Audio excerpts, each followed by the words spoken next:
Al-Baqarah 273.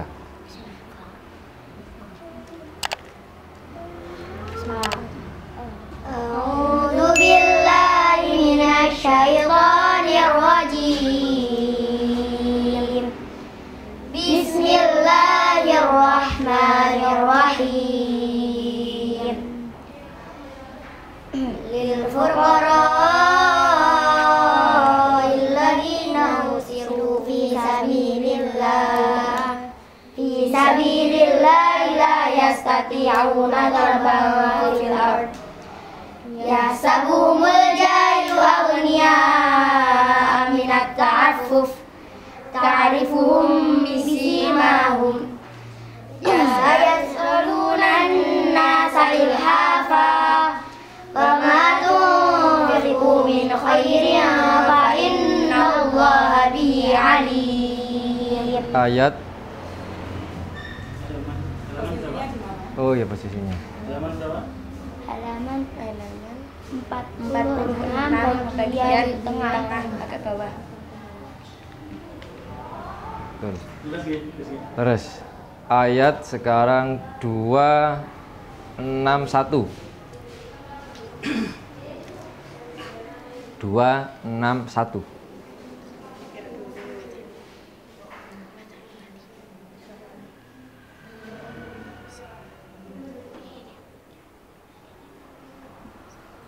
Temu 261. Masalul ladzina yunfiquna amwalahum fi sabilillah kamathali habbatin ambatat sab'a sanabila fi kulli sumbulatin mi'atu habbah wallahu yudha'ifu liman yasha' wallahu wasi'un 'alim.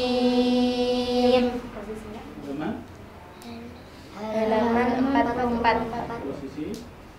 Ayat tengah agak bawah. Insyaallah. Ke atas ya. Sekarang coba saya baca ya. Sampean yang sebutkan nomor ayatnya sama halamannya ya.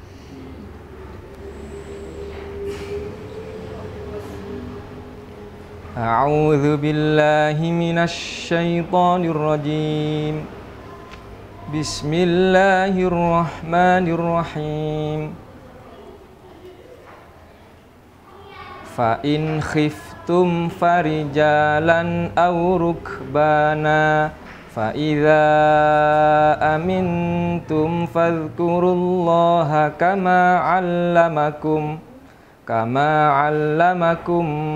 ma lam takunu ta'lamun. Ayat 239 halaman 39 bagian atas bagian tengah atas agak bawah. Luar biasa. Ya, sekarang sekali lagi ya. Sekali lagi ya.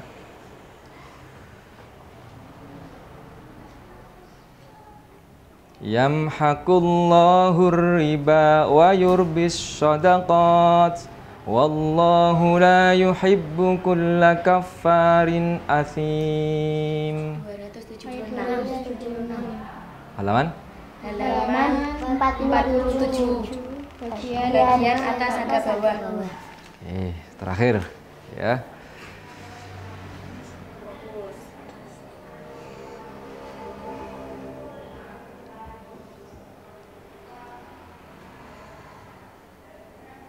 Dzalika bi anna Allaha nazzalal kitaba bil haqq wa innal ladzina ikhtalafu fil kitabi lafi shiqaqin ba'id. Ayat 176 halaman 26 bagian bawah. Ayat berapa? 176 halaman 26 bagian bawah. Insyaallah. Luar biasa. Cukup. Insyaallah luar biasa. Oke, boleh duduk. Insyaallah. Shadaqallahul azim. Dari salam Wassalamualaikum warahmatullahi wabarakatuh. Waalaikumsalam warahmatullahi wabarakatuh. Boleh duduk. Ya, Masya Allah Ustaz, saya cukup bangga ada generasi muslimah masih kecil. Yang saya tahu selama ini yang agak besar-besar, kecuali di TV ya. Kalau di TV memang kan dipersiapkan ya, semuanya dipersiapkan. Tapi yang secara nyata saya lihat langsung baru kali ini. Iya. Baru kali ini, Masya Allah. Iya. Mudah-mudahan diberi kelancaran Ustaz. Masya Allah. Iya. Doanya panjenengan. Oke. Oke, amin, amin. Amin, amin, amin. Tidak boleh putus asa intinya ya. Tidak boleh terus nanti ada. Pasti kan godaannya kan ujiannya kan besar. Iya. Setan itu tidak mau ada orang sukses hafal Quran, itu tidak mau. Sehingga orang yang bisa sampai sukses hafal 30 juz itu memang pilihan betul. Godaannya itu besar. Ya nanti bisa jadi mungkin mendekati mau hafal, ada ujian apa itu pasti ada. Ya, banyak kejadian itu sudah kurang berapa juz terus sama orang tuanya dinikahkan, akhirnya berantakan ada. Ada yang diuji macam-macam, ekonomi dan sebagainya. Ya. Kadang-kadang diuji tiba-tiba jenuh, males, biasanya ada gitu. Tiba-tiba jenuh, akhirnya menurun karena sudah tidak ada semangat lagi. Akhirnya berhenti, banyak sekali. Jadi harus betul-betul istiqomah ya.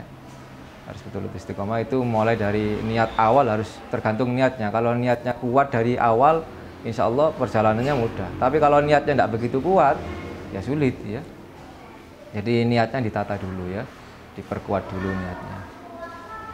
Ya, saya terima kasih Ustadz, terima kasih. Ini saya mendapat kehormatan bisa didatangi oleh panjenengan silaturahmi di sini, apalagi dengan bawa anak-anak tahfidz ini. Insya Allah. Ya, sekaligus dari kami, kalau misalkan panjenengan sekeluarga ataupun pokoknya lewat Kediri, kami aturi untuk mampir ke pondok kami. Insya Allah Ustaz, Insya Allah. Jadi ceritanya lihat Amazing dari mana Ustaz? Tiba-tiba tahu ada channel Amazing Pasuruan? Saya kan biasa sering update berita terkini. Dulu itu saya sudah lihat panjenengan tapi belum di Amazing Pasuruan kalau nggak salah. Aku pernah lihat panjenengan terus. Iya. Setelah itu yang sekarang ini. Mungkin jenengan sering melihat berita terkini terkait politik juga mungkin, Masya Allah. Saya secara pribadi orang yang beranggapan bahwa umat Islam itu wajib melek politik gitu. Karena kita hidup di negara demokrasi gitu. Dan tidak bisa dipungkiri bahwa seorang presiden itu dilahirkan dari sebuah pemilihan rakyat yang disebut demokrasi itu sendiri. Kalau kita nggak melek demokrasi bahaya. Iya. Kalau nggak ngerti politik dipolitiki. Dipolitiki. Terus yang menarik dari Amazing Pasuruan apa Ustaz? Saya melihat kalau membahas misalkan pendapat dari seorang ustadz, baik dari harokah manapun itu, saya melihat jenengan selalu kalau memang bagus ya jenengan mengatakan bagus. Yeah. Kalau memang kurang tepat jenengan mengkritisi. Itu menurut saya bagian dari yang saya sangat senang karena itu menunjukkan bahwa menurut saya secara pribadi itu menunjukkan bahwa jenengan ini berusaha untuk berpikir objektif. Adapun kita paham terhadap politik itu misalkan menilai seseorang juga harus tetap objektif. Meskipun kita secara garis politik tidak berbeda misalkan berbeda harokah, berbeda organisasi, ya, berbeda pandangan politik. Seperti itu. Tapi harus tetap objektif saja. Tetap objektif ya. Insyaallah. Apa yang diantara video yang jenengan pernah lihat? Kapan hari itu banyak sih Bang. Banyak ya? Banyak, mulai yang paling baru ini jenengan banyak mengulas ini apa? Fitnah dari seseorang gitu. Terus yang baru aja kemarin kayaknya saya nonton itu apa ya kemarin itu? Ini apa? Karangan bunga. Oh, karangan Yang bunga baru upload gitu. termasuk yang ya terkait dengan baliho ya. Ya, baliho. Oh ya, Iya. baliho. Kan baru upload itu. Ya. Nggih. Banyak sih saya lihat itu. Jadi termasuk pecinta habaib ulama HRS termasuk Ustaz ya? Insya Allah. Insyaallah. Seperti itu. Nggih Ustaz. Jadi memang yang kami lihat itu begini Ustaz ya. Jadi terkait dengan apa yang kami lakukan di Amazing ini, kami punya misi memang Ustaz. Punya misi yaitu bagaimana agar umat ini pertama tidak terbawa arus asobiyah kepada siapapun ya, kepada tokoh siapapun, kepada ormas siapapun. Jangan sampai kita terjebak kepada asobiyah, mencintai kelompoknya di atas agamanya, mencintai tokohnya di atas nabinya misalkan. Jadi itu ada kecenderungan ke sana. Itu satu. Yang kedua, kita juga ingin agar umat ini juga tadi yang jenengan sampaikan berpikir objektif, ya. Berpikir objektif, tidak terpengaruh dengan ini bukan dari kelompok saya, ini bukan dari ormas saya. Jadi siapapun kalau memang dia berkata benar, ya harus kita katakan benar. Ketika dia salah, ya harus kita katakan salah. Lah, terus ada yang bertanya begini saja. Ini sekaligus juga klarifikasi ya, bahwasanya apakah menurut Gus Nawawi itu Habib Rizik itu selalu benar misalkan? Apakah Habib Rizik itu tidak pernah salah misalkan?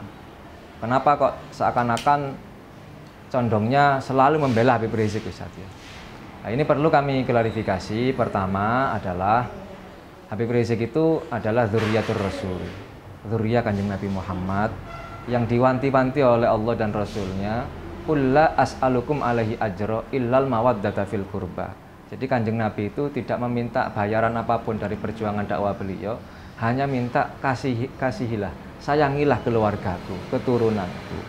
Itu satu. Jadi berangkat dari situ, dan banyak hadis-hadis, kaul-kaul ulama di kitab-kitab yang memang mewajibkan kita untuk mahabbah, menjadi seorang muhibbin, cinta kepada dzurriyyah Kanjeng Nabi Muhammad. Tapi apakah dzurriyyah Kanjeng Nabi Muhammad itu sama dengan Nabi? Tidak Ustaz, ya. Bukan Nabi sehingga tidak maksum, sehingga mungkin saja berbuat salah, mungkin saja berbuat khilaf, baik dari segi kata-kata, ucapan, perbuatan maupun tindakan.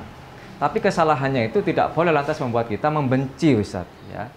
Dan kalau misalkan apakah saya tidak objektif kepada Habib Rizik, perbandingannya seperti ini ya.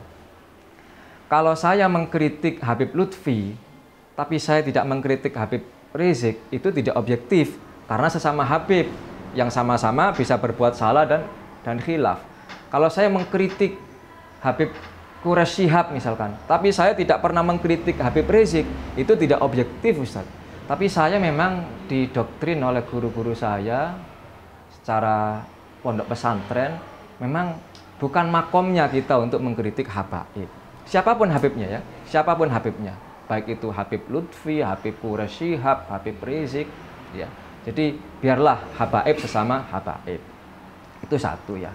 Terus kemudian yang kedua, ini yang juga penting Ustaz. Jadi saat ini itu ada upaya bahwa misalkan begini ya. Ketika Habib Rizik katakanlah mengkritik keras ya terhadap oknum-oknum kiai yang terindikasi liberal Ustaz. Kemudian banyak tokoh-tokoh yang lain pengikut dari kiai ini yang kemudian menjadikan itu sebagai bahan untuk menyerang Habib Rizik. Habib Rizik ini anti kepada ulama dari ormas ini. Habib Rizik ini terlalu keras dan sebagainya. Tapi mereka tidak pernah secara seimbang mengkritisi tokohnya yang liberal tadi. Jadi Habib Rizik yang katakanlah keras kepada tokoh liberal dikritik habis-habisan, diprotes habis-habisan. Tapi tokohnya yang mengolok-olok cadar, yang mengolok-olok sunnah, yang mengatakan semua agama sama, itu tidak pernah dikritik, malah dibela habis-habisan. Ini yang tidak adil bagi kami ya. Jadi seandainya imbang, kita silahkan, misalkan ya, Habib Rizik tolong jangan terlalu keras bahasanya misalkan ya kepada ulama-ulama kami, kedepankan dialog misalkan. Tapi juga wahai ulama kami, si fulan, Jangan coba-coba menghina cadar, jangan coba-coba mengolok-olok jenggot, jangan menghina sunnah. Tegakkan amar ma'ruf nahi mungkar, ahlu sunnah wal jamaah, jangan condong kepada Syiah, jangan condong kepada liberal. Kalau imbang nggak apa-apa, silahkan. Tapi persoalannya nggak imbang, Ustaz. Ya. Habib Rizik dihabisi karena mungkin dianggap bahasanya terlalu keras. Tapi akar persoalan tokoh-tokoh liberal yang merusak ajaran agama dibiarkan malah dibela. Ya. Misalkan lagi ya, Habib Rizik mengkritisi pemerintah, mungkin bahasanya keras. Habib Rizik diprotes habis-habisan karena bahasanya keras. Tapi pemerintah yang zalim kepada rakyatnya, pemerintah yang ingkar janji, pemerintah yang selalu bohong, pemerintah yang mengkriminalisasi ulama, pemerintah yang mau mengesahkan RUU HIP, dibiarkan. Ini tidak imbang. Ya, kalau mengkritik Habib Rizik bahasanya jangan terlalu keras. Hei pemerintah, hentikan ini, hentikan RUU HIP. Ini kan kalau imbang nggak ada masalah, ya nggak ada masalah ya. Jadi akar persoalannya dikritisi, Habib Rizik yang bahasanya terlalu keras, boleh silahkan siapa saja ya. Apalagi kalau memang kalau kita melihat akar sejarahnya, Ustaz, keras dan lembut itu adalah sunnatullah. Kalau kita melihat bagaimana Sayyidina Husain itu karakternya keras dan itu diwarisi oleh Habib Rizik saat ini. Kalau kita melihat Sayyidina Hasan bahasanya lembut, lebih akomodatif, lebih bisa apa ya, menerima dengan kelembutan, dengan pendekatan persuasif dan sebagainya. Itu pun juga ada habaib yang mewakili karakter itu, katakanlah Habib Lutfi dan sebagainya ya. Jadi kita ingin ayo kita berimbang, jangan terus kemudian kesalahan kecil tanda kutip ya atau kekurangan dari seorang habaib dijadikan bahan, dieksploitasi untuk menghancurkan Habib itu, Ustaz. Ya, Habib Rizik misalkan ada acara terus ada kerumunan kemarin kan, dieksploitasi habis-habisan ini ya. Diserang dari berbagai arah ya, sampai gubernurnya dipanggil diperiksa polisi. Ya, Habib Rizik ditekan sedemikian rupa, depan rumahnya dibuat patroli militer ya, diintimidasi, diserang, difitnah dan sebagainya. Ya, ini padahal kan kerumunannya ini bukan apa ya, bukan hanya di situ kerumunan itu. Kalau kerumunan pilkada kok nggak dibesar-besarkan, malah dilindungi, malah dibela. Padahal kan di pilkada juga ada aturannya juga. Jadi intinya, mari kita memang Amazing Pasuruan punya misi untuk kita berpikir yang objektif, tidak terpengaruh asobia, fanatik kepada siapapun. Ya. Dan ayo kita mencintai habaib dan ulama siapapun. Kalaupun kita mengkritik, saya pun mengkritik beberapa tokoh, tidak semuanya ya, tokoh yang katakanlah di Nahdlatul Ulama yang saya cintai 99%, mungkin hanya 1% oknum tokoh yang kita kritisi, itu pun dengan bahasa yang terukur, proporsional, tidak emosional, santun ya, sehingga umat bisa tercerahkan. Baik, mungkin itu Ustadz, saya terima kasih atas kehadiran panjenengan semuanya. Mudah-mudahan silaturahmi ini bisa berlanjut di kemudian hari, Ustadz. Amin. Demikian sahabat Amazing Pasuruan, ini sekaligus konten admin ya, nanti bisa diupload. Ya, boleh nambahin dikit? Monggo. Jadi kebetulan kalau kita bicara masalah sofia, saya fokusnya kan dakwahnya di Quran, Ustaz. Nah. Jadi kami ini ingin menunjukkan bahwa Quran ini tidak dibatasi oleh beda harokah. Jadi, apapun harokahnya, intinya Qurannya tetap sama. Masya Allah. Meskipun tafsirnya kadang berbeda dari harokah satu ke harokah lain, tapi tetap aja Qurannya tetap sama. Kecuali mungkin beda selain Ahlus Sunnah wal Jamaah. Di sini saya sering mengajarkan kepada santri jangan terlalu fanatik ke asobia. Karena bagaimanapun kita ini menganut ulama-ulama yang betul-betul kredibel. Kalau Imam Syafi'i silahkan, Imam Malik silahkan, atau yang imam lain monggo silahkan, kan yang penting betul-betul jalur sanadnya ke Rasulullah itu jelas. Dalam koridor Ahlus Sunnah wal Jamaah. Dalam koridor Ahlus Sunnah wal Jamaah itu seperti Masya Allah. itu. Jadi saya ngajak santri-santri saya ke sini juga supaya tahu bahwa saya tidak sendiri seperti ini. Mungkin saya sama jenengan beda, ranah dakwahnya beda. Kalau saya fokusnya di Quran, masuk ke berbagai harokah gitu. Jadi kebetulan di kami banyak harokah, tidak hanya Nahdiyin ataupun Muhammadiyah saja, harokah-harokah yang lain juga banyak. Tapi kami dikumpulkan di Pondok Tahfidz Modern Al-Imam itu dengan satu tali, yaitu Al-Quran. Masya Allah, karena semuanya adalah umat Nabi Muhammad Shallallahu Alaihi Wasallam. Nah, luar biasa Ustaz. Baik, mungkin itu sahabat Masjid Pasuruan, ya, mudah-mudahan ada manfaatnya. Demikian, wa akhiran wa lakum minkum. Assalamualaikum warahmatullahi wabarakatuh. Waalaikumsalam.